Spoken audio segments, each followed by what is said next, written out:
Well, so what? So we have these great tectonic forces shaping the topography or shape of the surface of the Earth. What difference does it make?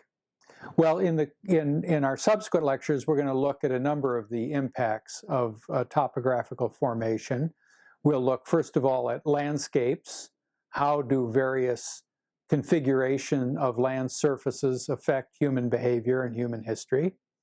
We'll look especially at the borders between states, because we are reminded that the world is now divided into sovereign states, and these sovereign states all abut one another, forming borders or frontiers, and the shape of these frontiers are often formed in significant ways by topographical features, and we're going to want to look at that. Thirdly, and we'll explore this a little bit more in our next lecture, is the matter of climate, because topographical features shape climate.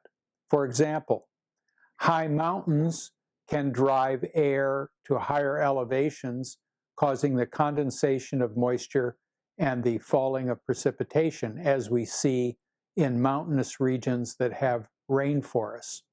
Conversely, very flat areas like plains will allow air to remain at low altitudes, relatively warm, therefore not condense, and form relatively dry prairies or steppe lands. So we'll notice how topography shapes climates. And finally, as indicated throughout this lecture, we will notice how topography has caused natural disasters.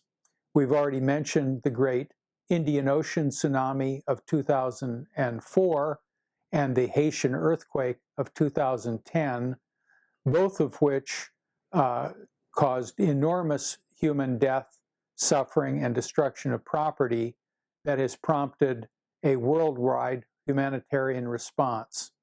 And for students and professionals in international affairs, we will constantly be reminded of how much humanitarian relief and response to natural disaster is shaping the behavior of states, international governments, international organizations, and non-governmental organizations in the 21st century.